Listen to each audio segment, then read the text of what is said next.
Haschens. La tragedia de la Escuela de Yoga de Buenos Aires. 5. Porque no hay secta, ni lavado de cerebro, ni víctimas. 08/02/2023 Susan J. Palmer.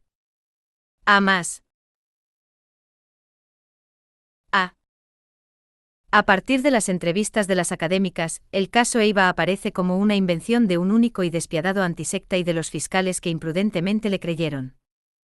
Por Susan J. Palmer. Artículo 5. Lea el artículo 1, el artículo 2, el artículo 3 y el artículo 4. Las mujeres víctimas insisten en que no fueron explotadas y mucho menos trabajadoras sexuales. Exigen que se las deje de considerar víctimas de un crimen que no sucedió. Fuente: La Nación. ¿Qué nos dicen las entrevistas presentadas en los artículos anteriores de esta serie? En primer lugar, es muy poco probable que estas mujeres tengan un segundo trabajo funcionando en un estado zombi de lavado de cerebro como prostitutas. A las investigadoras no nos parecieron prometedoras como material para prostitución. Aunque ni mi colega Holly Falk ni yo, como académicas norteamericanas de mediana edad, estamos en condiciones de predecir lo que los hombres ricos y poderosos de Argentina podrían considerar sexy, parece poco probable que los proxenetas se molesten en preparar como prostitutas a mujeres de entre 50 y 60 años. Además, el hecho de que estas mujeres sean profesionales independientes y de alto rendimiento, y que la mayoría mantenga relaciones estables y duraderas con hombres, hace difícil imaginar que se dediquen a la profesión más antigua del mundo.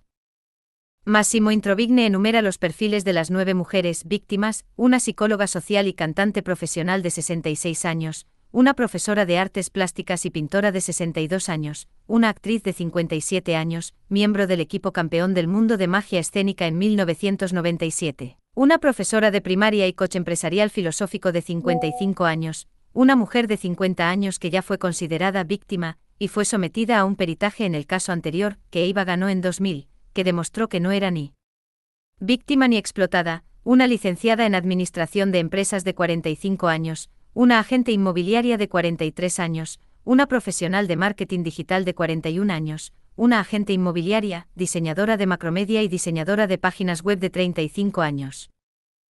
Introvigne comenta: considerar a este grupo de mujeres como una banda de prostitutas explotadas por la Eiva sería risible si no fuera doloroso e insultante para ellas. Table of Contents. ¿Les lavaron el cerebro a las mujeres de la Eiva?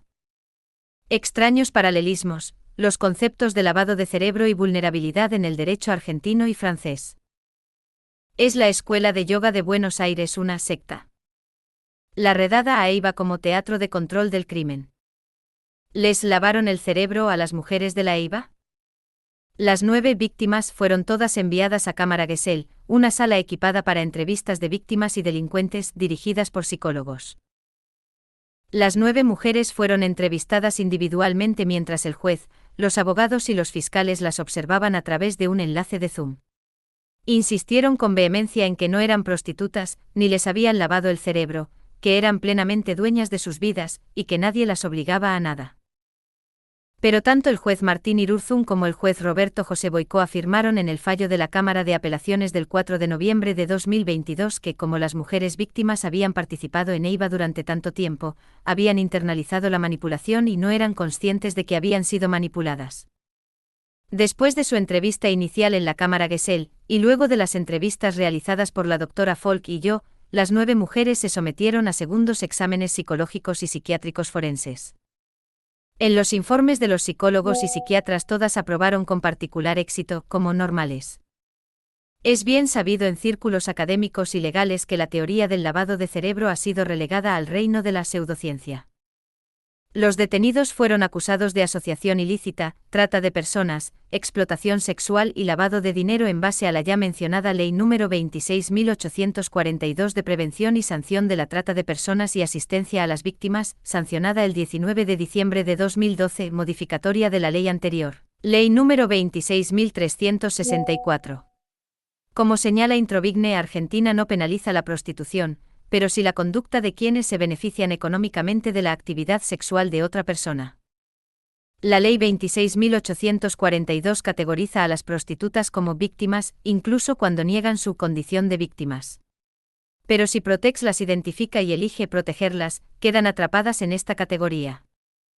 Introvigne explora la crítica feminista de esta ley por Tarantino, quien escudriña la herramienta argentina utilizada para criminalizar la prostitución, que es la vulnerabilidad como dispositivo de gobernanza.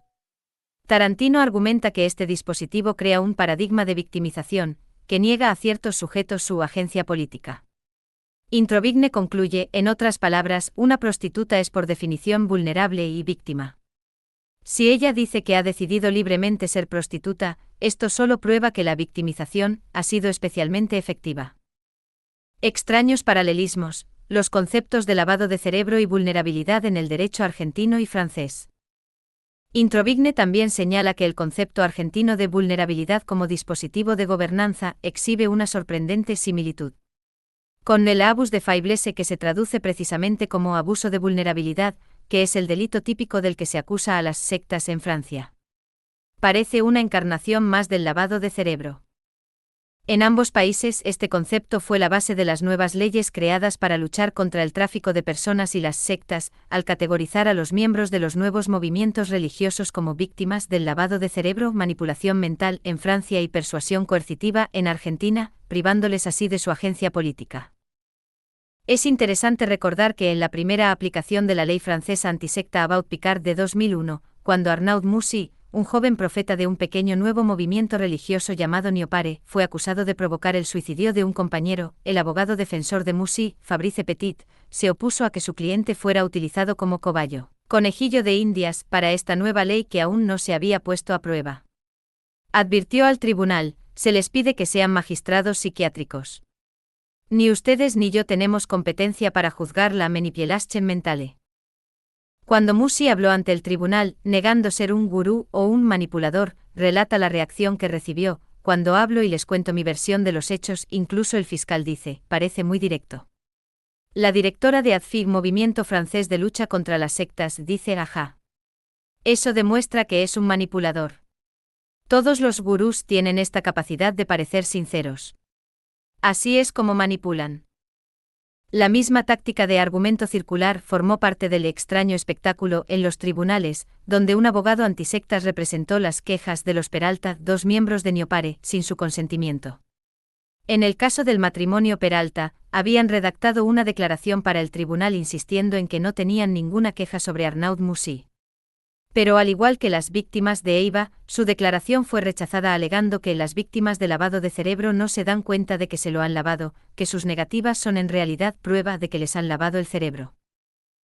Los allanamientos de la Escuela de Yoga de Buenos Aires fueron cubiertos por los medios de comunicación desde su comienzo, lo que permitió la emisión de imágenes en simultáneo en cadenas de TV y periódicos, alimentando el pánico social asociado a las sectas. Fuente: La Nación. ¿Es la Escuela de Yoga de Buenos Aires una secta? Los sociólogos del campo de los nuevos estudios religiosos clasificarían a EIVA como un NRM, nuevo movimiento religioso. Pero EIVA no se ajusta al tipo de NRM que tiende a generar controversia, lo que el sociólogo Roy Wallis, 1945 a 1990, en su tipología tripartita llamó el NRM, que rechazan al mundo, el tipo cuyo fundador es un profeta mesiánico que hace extravagantes y carismáticas afirmaciones de Dios en carne y hueso, y requiere que sus devotos entreguen su tiempo y bienes al movimiento y vivan comunitariamente, pasando sus días evangelizando y o recaudando fondos puerta a puerta y preparándose para él. Paraíso en la tierra o la catástrofe inminente. El Dr. Juan Percovis no encaja en el perfil de profeta mesiánico de tipo Dios en carne y hueso. Sus alumnos a los que entrevistamos lo describen como un maestro respetado, un filósofo sabio, un consejero amable, un amigo. De este modo, el Dr. Percovis se corresponde con el tipo de líder que funda lo que Wallis denominó NMRS, que afirman el mundo. Este tipo de líder es un sabio maestro de técnicas que no les dice a sus discípulos cómo aplicar el conocimiento sagrado que imparte. En otras palabras, en EIVA la atención se centraba en aplicar la filosofía esotérica a la vida cotidiana del individuo. Cada uno tomaba sus propias decisiones, pero en EIVA encontraba apoyo emocional, intelectual y artístico. La redada a EIVA como teatro de control del crimen. En mi opinión, los miembros de EIVA que fueron objeto de la redada eran realmente víctimas, pero no de la trata de personas. Más bien, fueron víctimas del teatro del control del crimen, TCC. DeBolt, Miller y Griffin definen el TCC de la siguiente manera: el teatro del control del crimen describe acciones legales, por ejemplo políticas, que parecen abordar la delincuencia, pero que a veces son ineficaces y pueden tener consecuencias negativas imprevistas. 4 criterios clave del TCC incluyen la respuesta reaccionaria al pánico moral, la aceptación y promoción incuestionables, la apelación a narrativas míticas y el fracaso empírico. A pesar de las reiteradas denuncias de las mujeres entrevistadas y de sus pedidos públicos de no ser consideradas como víctimas, tanto el juez como los fiscales y los medios insisten en considerarlas víctimas del lavado de cerebro y explotación sexual. Fuente: Canal Abierto. Los estudios académicos sobre el fenómeno del TCC señalan la falta de pruebas como una característica frecuente de este tipo de teatro. DeBolt, Miller y Griffin señalan: el teatro del control del crimen se refiere a leyes intuitivamente atractivas que parecen abordar la delincuencia mientras carecen de cualquier prueba de que ésta realmente exista. El TCC es teatral, su propósito es crear la ilusión de que se controla el crimen para tranquilizar al público. Sin embargo, Logan Ayelderman y sus colegas han señalado la naturaleza ineficaz y los pobres resultados de los TCC, políticas como America's Missing, Broadcast Emergency Response Alerts, leyes de refugio seguro, la ley de Megan y leyes de Tree Strikes han proporcionado al público la sensación de seguridad y protección. Sin embargo, la investigación ha proporcionado pruebas de que este tipo de leyes y políticas aparentan ser eficaces, servir a los intereses del público y proporcionar un propósito de control de la delincuencia, pero que son en gran medida ineficaces y tienen consecuencias negativas imprevistas. El término teatro del control del crimen fue aplicado por primera vez a las redadas gubernamentales en comunidades religiosas por los autores que contribuyeron en el volumen sobre la redada del FBI en 2008 contra una comuna polígama en El Dorado, Texas. Tanto la Fiscalía Especial Protex como la Policía Federal Argentina produjeron material propio sobre los allanamientos en un claro caso de teatro de control del crimen. La extravagante redada en Neiva se ajusta a la descripción de un TCC. Se planeó claramente como una oportunidad fotográfica, con equipos de cámaras de televisión siguiendo a los equipos SWAT mientras subían las 10 plantas del edificio aporreando puertas tras rechazar las llaves. Estas dramáticas imágenes se mostraron en televisión durante las semanas siguientes en reportajes sobre la secta del horror que traficaba a sus mujeres. El hecho de que ningún miembro o antiguo miembro, aparte de Pablo Salum, hubiera presentado denuncias, o de que no se presentaran pruebas útiles, no importó. Ejemplos de lo que Yelderman y sus colegas denominaron consecuencias negativas imprevistas, en este caso concreto del TCC, fueron los perjuicios causados a las víctimas en términos de gastos de reparación y sustitución de puertas, robo de dinero y joyas, y ataques a la intimidad y la reputación de las personas objeto de la operación en noticias difamatorias publicadas en los medios de comunicación. A pesar de las declaraciones de los fiscales y las psicólogas del Programa Nacional de Rescate y Acompañamiento a las Personas Damnificadas por el Delito de Trata, la realidad es que al momento de los allanamientos no se encontró ninguna víctima.